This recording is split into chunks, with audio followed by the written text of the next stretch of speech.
Faltou minha craquete. Faltou minha craquete.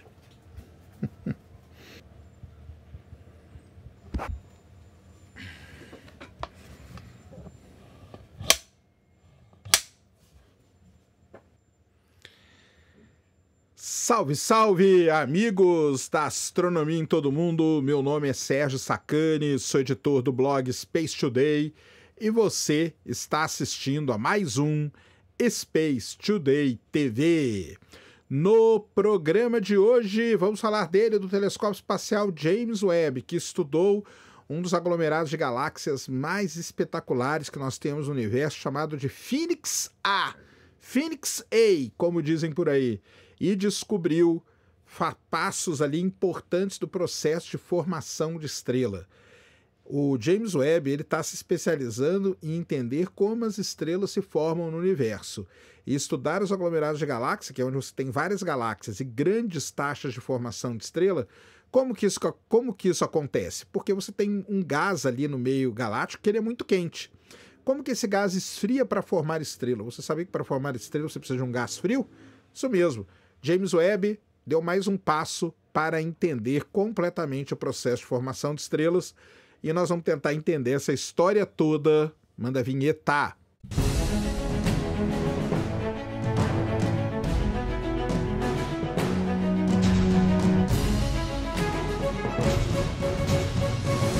Muito bem, pessoal, vídeo novo aqui no canal. Antes do vídeo começar, você já desce aí, já deixa o seu like, já se inscreve no canal para você não esquecer durante o vídeo e para ajudar a causa da divulgação científica no Brasil. 2 recados hoje super importantes. O primeiro, a pós-graduação do Space Today, pós-graduação Lato Sensu, totalmente online, uma aula ao vivo toda semana para você.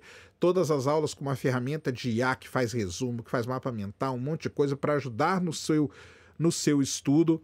18 meses, R$ 597 por mês. Se você pagar mais R$ 100 por mês, 697, você ainda faz mais uma pós em 6 meses, que é de Data Science. Então, é aí a grande oportunidade para você aí rechear o seu currículo com pós-graduação. Isso vai te ajudar muito aí no mercado de trabalho. Então vem estudar.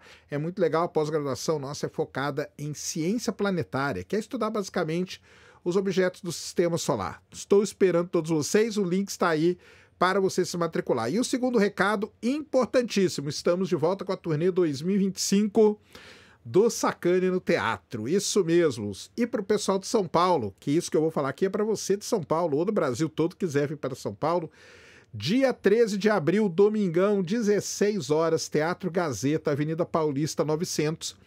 E em São Paulo começaremos com uma nova apresentação. Será Marte o próximo destino da humanidade? Você sabe que tá aí o Elon Musk e o Trump falando que a gente vai para Marte direto. Por quê? Por que Marte fascina tanto o ser humano assim?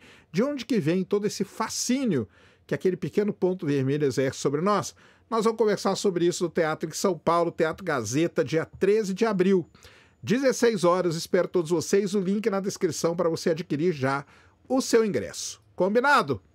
Vamos para o vídeo de hoje, passar aqui nossos 10, 15 minutinhos, batendo um papo sobre algo importante, interessante e relevante que acontece no nosso universo. E eu já estou lembrando aqui que eu falei um negócio errado na introdução. Eu falei que o aglomerado de galáxias chama Phoenix A, né? Phoenix A, o caramba, cara. Ele chama Phoenix. Phoenix A é um dos grandes buracos negros que tem lá dentro deste aglomerado. Na verdade, alguns consideram este buraco negro um dos maiores do universo, embora ele faça parte de um aglomerado de galáxia. Tem toda uma discussão aí. Então, eu falei Phoenix A no começo, não é. Se você me criticou antes de chegar aqui, vai lá e apague seu comentário me xingando agora. O aglomerado de galáxias se chama só Phoenix. Vamos lá. Para que as estrelas se formem, isso é uma coisa muito importante, você tem que entender. O gás, como que uma estrela é formada, né? Uma nuvem de gás e poeira. Aquela nuvem de gás começa a condensar, formar ali pequenas condensações. As condensações vão crescendo, formam protoestrelas e daí por diante. Para que isso aconteça, o gás tem que estar frio, porque se o gás estiver quente, ele não vai ficar condensado. Então o gás tem que estar numa temperatura fria. E aí vem a grande questão, como que eu vou ter um gás frio num aglomerado de galáxia, onde eu tenho um monte de coisa acontecendo, onde a temperatura do gás é altíssima. Ou seja, não era para eu ter uma taxa de formação de estrela muito alta. Porém, quando a gente observa o aglomerado de galáxia, principalmente o Fênix, a gente vê uma taxa de formação de estrela muito alta. Então, o que está acontecendo neste aglomerado que está fazendo com que as estrelas se formem tanto assim? E o lance tem tudo a ver com formação de estrela, uma das especialidades do James Webb agora. E por quê? Porque quando a gente observa este aglomerado com outros instrumentos, eles só conseguem ver as temperaturas extremas. Locais onde tem temperatura muito baixa e local que tem temperatura muito alta.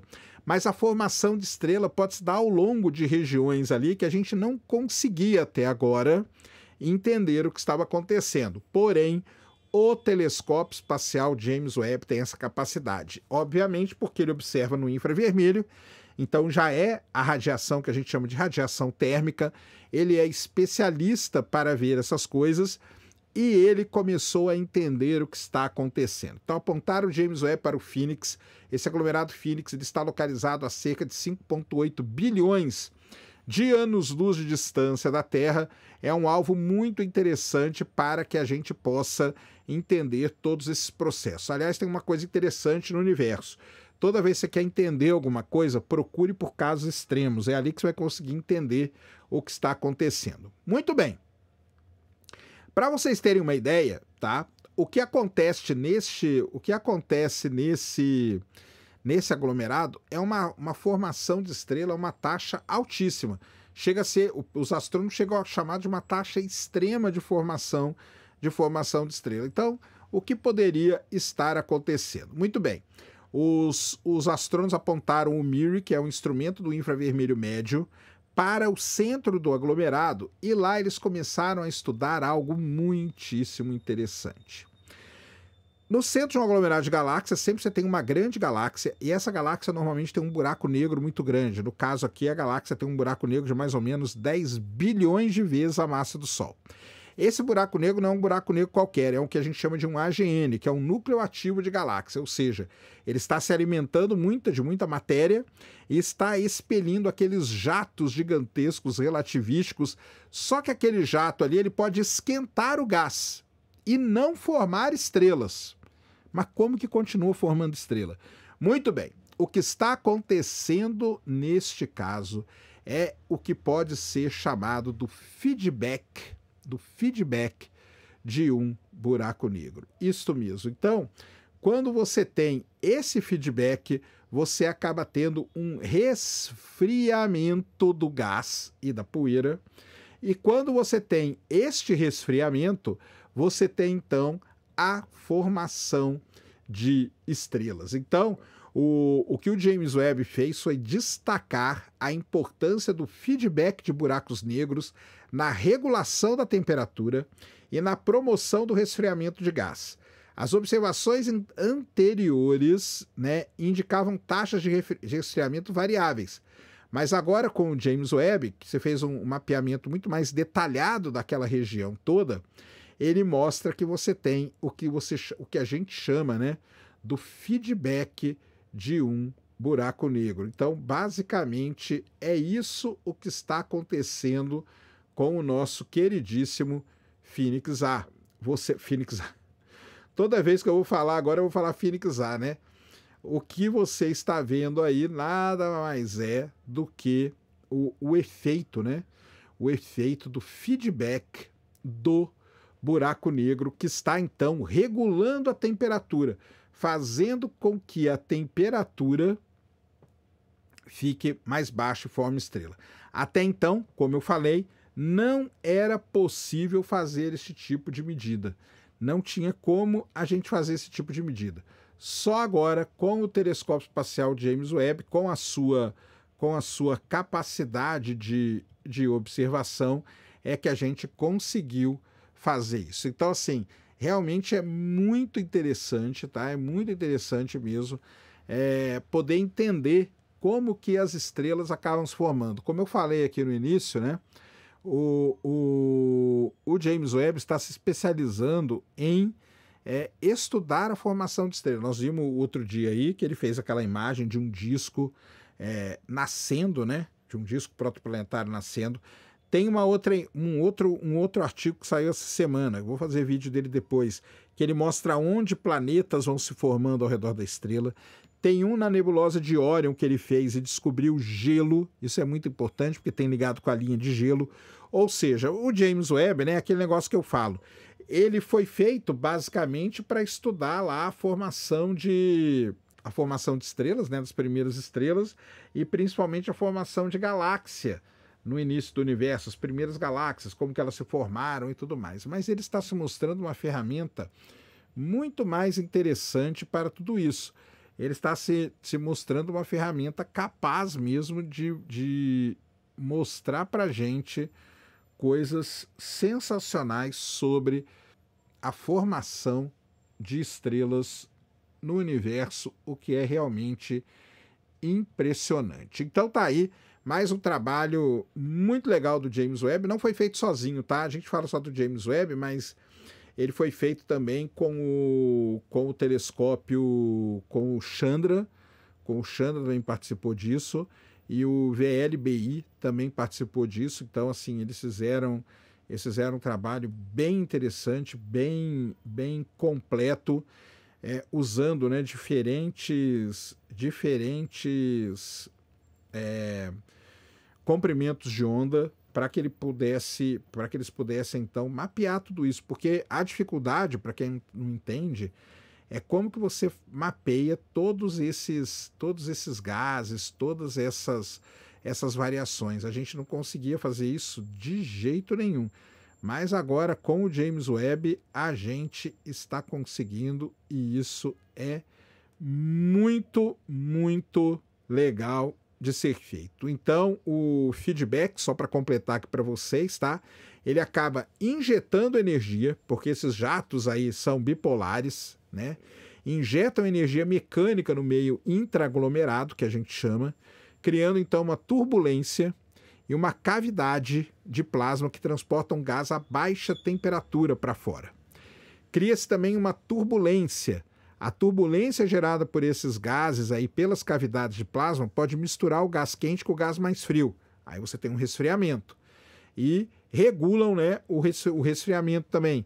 O feedback do buraco negro, ele regula o resfriamento a impedir que a maior parte do gás quente esfrie rapidamente, mantendo a maioria do gás em altas temperaturas e evitando a formação de grandes quantidades de estrela. Então, ele é na verdade, né, ele é um regulador, tá? Ele é um regulador. Por outro lado, ele pode promover o resfriamento ao criar condições que permitam que o gás de baixa temperatura esfrie rapidamente, como foi observado aqui, principalmente nas emissões de determinados íons ali no aglomerado da Fênix, tá? E ele pode também causar o que a gente chama de episódios de resfriamento rápido.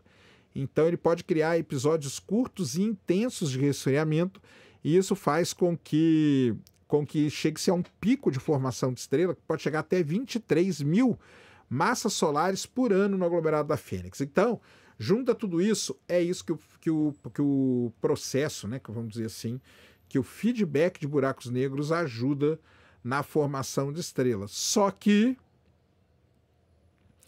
a gente não conseguia ver isso antes. Só com o James Webb que a gente está conseguindo ver. Beleza? Então está aí o nosso querido telescópio espacial James Webb dando mais um show para todos nós. Esse era o vídeo que eu queria trazer aqui no canal para vocês agora. Espero que vocês tenham gostado. Se gostou, já sabe, aquele tapa no dedão, aquela voadora com tudo no peito do like. Isso ajuda pra caramba o vídeo e o canal a ganhar relevância. Nunca se esqueça do pacotão youtubístico, compartilha, favorita, se inscreve no canal se você ainda não é inscrito, deixa aí nos comentários o que você quiser saber. Tamo junto dioturnamente na luta contra a má divulgação científica no Brasil e contra a anemia na divulgação da astronomia no nosso país. Mais uma vez, meu nome é Sérgio Sacani, sou editor do blog Space Today e você acabou de assistir a mais um Space Today TV. Fui.